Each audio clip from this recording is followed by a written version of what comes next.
இந்திய இங்கிலாந்து அணிகளுக்கான இரண்டாவது போட்டியில் இந்திய அணி வெற்றி பெறுவதற்கு ஜெய்ஸ்வாலின் இரட்டை சதம் மட்டுமே காரணமாக இருந்தது. ஏனென்றால் இந்த போட்டியில் இந்திய அணி முதல் இன்னிங்ஸ் முடிவில் 143 ரன்கள் முன்னிலை பெற்றிருந்தது. இந்திய அணி வீரர்கள் யாருமே 30 ரன்களை தாண்டவில்லை. கில் 34 ரன்களும், ஸ்ரேயாஸ் ஐயர் 27 ரன்களும், ரஜித் பட்டிதார் 32 ரன்களும், அக்சர் பட்டேல் 27 ரன்களும், ரோஹித் சர்மா 14 ரன்களும் என ஒட்டுமொத்த பேட்டிங் வரிசையும் இப்படித்தான் இருந்தது. அதனால் ஜெய்ஸ்வால் மட்டுமே கடினமான அந்த ஆடுகளத்தில் அபாரமாக விளையாடி 19 போன்று 7 சிக்ஸர் என 209 ரன்கள் குவித்திருக்கிறார். ஜெய்ஸ்வாலும் 20 அல்லது 30 ரன்களில் ஆட்டமிழந்திருந்தால் இந்திய அணி 200 ரன்களை கூட தாண்டி இருக்காது. ஜெய்ஸ்வாலின் பங்கு மிக முக்கியமானதாக கருதப்படுகிறது. ஆனால் முதலில் அபாரமாக பந்து வீசி 6 விக்கெட்டுகளை கைப்பற்றினார்.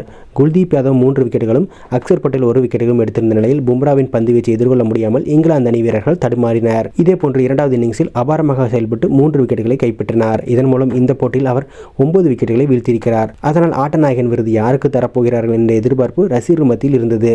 ஆனால் ஒட்டுமொத்த கிரிக்கெட் வர்ணனையாளர்களும் ஜெய்ஸ்வாலை பெயரை புறந்தள்ளி பும்ராவுக்கு தான் ஆட்டநாயகன் விருது வழங்க வேண்டும் என்ற முடிவை எடுத்து ரசிகர்கள் மத்தியில் அதிர்ச்சி ஏற்படுத்தியிருக்கின்றனர்.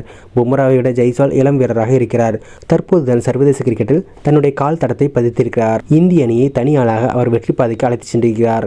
இப்படி இருக்க ஜெய்ஸ்வாலுக்கு ஆட்டநாயகன் விருது கொடுக்காமல் பும்ரா 6 விக்கெட்டுகளை முதலில் எடுத்திருக்கிறார் என்ற காரணத்திற்காக அவருக்கு வழங்கப்பட்டிருப்பது சரி கிடையாது என்று குற்றம் சாட்டி வருகிறார்கள் ரசிகர்கள்.